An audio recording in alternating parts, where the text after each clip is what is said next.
Hey friends, thanks for joining me today. Today we're reading Winnie the Pooh and Some Bees by A. Milne, illustrated by Ernest Shepard. Reading today by Cam Dewitt. Winnie the Pooh and Some Bees.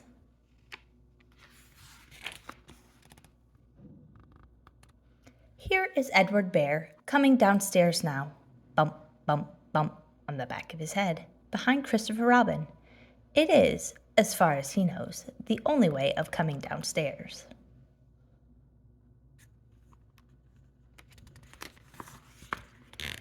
But sometimes he feels that there really is another way, if only he could stop bumping for a moment and think of it. And then he feels that perhaps there isn't. Anyhow, here he is at the bottom, ready to be introduced to you, Winnie the Pooh. When I first heard his name, I say, just as you are going to say, but I thought he was a boy. So did I, said Christopher Robin. Then you can't call him Winnie. I don't. But you said, he's Winnie the Pooh. Don't you know what "thur" means? Ah, yes, now I do, I said quickly, and I hope you do too, because it is all the explanation you are going to get. Sometimes Winnie the Pooh likes a game of some sort when he comes downstairs. And sometimes he likes to sit quietly in front of the fire and listen to a story. This evening, what about a story? Said Christopher Robin. What about a story? I said. Could you very sweetly tell Winnie the Pooh one? I suppose I could, I said. What sort of stories does he like? About himself, because he's that sort of bear. Oh, I see. So could you very sweetly? I'll try, I said. So I tried. Once upon a time, a very long time ago now, about last Friday, Winnie the Pooh lived in a forest all by himself, under the name of Sanders. What does under the name mean? Asked Christopher Robin. It means that he had the name over the door in gold letters and lived under it. Winnie the Pooh wasn't quite sure, said Christopher Robin. Now I am, said a growly voice. Then I will go on, said I. One day, when he was out walking, he came to an open place in the middle of the forest, and in the middle of the place there was a large oak tree, and from the top of the tree there came a loud buzzing noise. Winnie the Pooh sat down at the foot of the tree and put his head between his paws and began to think. First of all, he said to himself, that buzzing noise means something. You don't get a buzzing noise like that, just buzzing and buzzing, without it meaning something. If there's a buzzing noise, somebody's making a buzzing noise, and the only reason for making a buzzing noise that I know of is because you're a bee. Then he thought another long time and said, and the only reason for being a bee that I know of is making honey. And then he got up and said, and the only reason for making honey is so I can eat it. So he began to climb the tree. He climbed and he climbed and he climbed and he climbed. And as he climbed, he sang a little song to himself. It went like this. Isn't it funny how a bear likes honey? Buzz, buzz, buzz. I wonder why he does. Then he climbed a little further and a little further and then just a little further. But by that time, he had thought of another song. It's a very funny thought that if bears were bees, they'd build their nests at the bottom of the trees. And that being so, if the bees were bears, we shouldn't have to climb up all these stairs. He was getting rather tired by this time, so that is why he sang a complaining song. He was nearly there now, and if he just stood on that branch, crack! Oh, help, said Pooh, as he dropped 10 feet to the branch below him. If only I hadn't, he said, as he bounced 20 feet onto the next branch. You see, what I meant to do, he explained, as he turned head over heels and crashed onto another branch 30 feet below. What I meant to do... Of course, it was rather he admitted as he slithered very quickly through the next 6 branches. It all comes, I suppose, he decided as he said goodbye to the last branch, spun round 3 times, and flew gracefully into a gorse bush. It all comes of liking honey so much. Oh, help! He crawled out of the gorse bush, brushed and prickled from his nose, and began to think again. And the first person he thought of was Christopher Robin. Was that me? Said Christopher Robin in an odd voice, hardly daring to believe it. That was you. Christopher Robin said nothing, but his eyes got larger and larger, and his face got pinker and pinker. So Winnie the Pooh went round to his friend Christopher Robin, who lived behind a green door in another part of the forest. Good morning, Christopher Robin, he said. Good morning, Winnie the Pooh, said you. I wonder if you've got such a thing as a balloon about you. A balloon? Yes, I was just said to myself coming along, I wonder if Christopher Robin has such a thing as a balloon about him. I just said it to myself, thinking of balloons and wondering. What do you want a balloon for? You said. Winnie the Pooh looked around to see that nobody was listening, put his paw to his mouth, and said in a deep whisper, Honey. But you don't get honey with balloons. I do, said Pooh. Well, it just happened that you had been to a party the day before at your house, at the house of your friend Piglet, and you had balloons at the party. You had a big green balloon, and one of Rabbit's relations had a big blue one.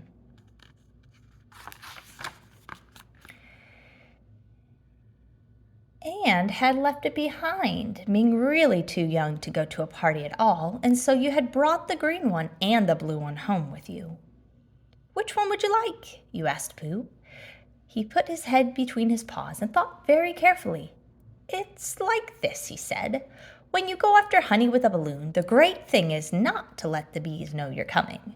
Now, if you have a green balloon, they might think you are only part of the tree and not notice you. And if you have a blue balloon, they might think you are only part of the sky and not notice you. And the question is, which is most likely? Wouldn't they notice you underneath the balloon, you asked? They might or they might not, said Winnie the Pooh. You never can tell with bees. He thought for a moment and said, I shall try to look like a small black cloud. That will deceive them. Then you had better have the blue balloon, you said, and so it was decided. Well, you both went out with the blue balloon, and you took your gun with you just in case, as you always did, and Winnie the Pooh went to a very muddy place that he knew of and rolled and rolled and rolled until he was black all over. And then, when the balloon was blown up as big, and you and Pooh were holding both onto the string, you let go suddenly, and Pooh Bear floated gracefully up into the sky and stayed there, level with the top of the tree and about 20 feet away from it. Hooray! You shouted. Isn't that fine? Shouted Winnie the Pooh. Down to you. What do I look like? You look like a bear holding onto a balloon, you said. Not, said Pooh anxiously, not like a small black cloud in a blue sky. Not very much. Ah, well, perhaps from up here it looks different, and as I say, you can never tell with bees. There was no wind to blow him nearer to the tree, so there he stayed. He could not see the honey. He could smell the honey, but he couldn't quite reach the honey. After a little while, he called down to you. Christopher Robin, he said in a loud whisper. Hello! I think the bees suspect something. What sort of thing? I don't know, but something tells me that they're suspicious. Perhaps they think that you're after their honey. It may be that. You never can tell with bees. There was another little silence, and then he called down to you again. Christopher Robin! Yes. Have you an umbrella in your house? I think so. I wish you would bring it out here and walk up and down with it. And look up at me every now and then and say, tut, tut, it looks like rain. I think if you did that, it would help the deception, which we are practicing on these bees. Well, you laughed to yourself. Silly old bear. But you didn't say it aloud because you were so fond of him, and you went home for your umbrella. "Oh, there you are," called down Winnie the Pooh, as soon as you got back to the tree. "I was beginning to get anxious. I have discovered that the bees are now definitely suspicious." "Shall I put up my umbrella?" you said. "Yes, but wait a moment. We must be practical. The important bee to decisive is the queen bee. The important bee to deceive is the queen bee. Can you see which is the queen bee from down there? No, a pity. Well, now if you walk up and down with your umbrella, saying, 'Tut, tut, it looks like rain,' I shall do what I can by singing a little cloud song, such as a cloud song might go." So while you walked up and down and wondered if it would rain, Winnie the Pooh sang this song. "How sweet to be a cloud floating in the blue. Every little cloud always sings aloud. How sweet to be a cloud floating in the blue. It makes him very proud to be a little cloud." The bees were still buzzing as suspiciously as ever. Some of them indeed left their nests and flew all around the cloud as it began, the second verse of this song. One bee sat down on the nose of the cloud for a moment and then got up again. "Christopher, ow! Robin!" called out the cloud. "Yes, I have just been thinking, and I have come to a very important decision. These are the wrong sort of bees." "Are they?" "Quite the wrong sort, so I should think they would make the wrong sort of honey, shouldn't you?" "Would they?" "Yes, so I think I shall come down." "How?" asked you. Winnie the Pooh hadn't thought about this. If he let go of the string, he would fall bump, and he didn't like the idea of that.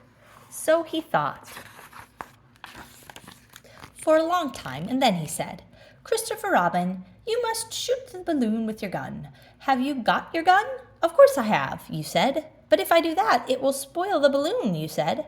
"But if you don't," said Pooh, "I shall have to let go, and that would spoil me." When he put it like this, you saw how it was, and you aimed very carefully at the balloon and fired. "Ow!" said Pooh. "Did I miss?" you asked. "You didn't exactly miss," said Pooh, "but again you missed the balloon."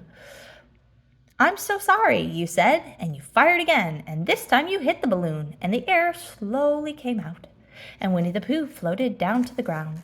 But his arms were so stiff from holding onto the string of the balloon all that time, that they stayed up straight in the air for more than a week, and whenever a fly came and settled on his nose, he had to blow it off. And I think, but I am not sure, that is why he was always called Pooh. "Is that the end of the story?" asked Christopher Robin.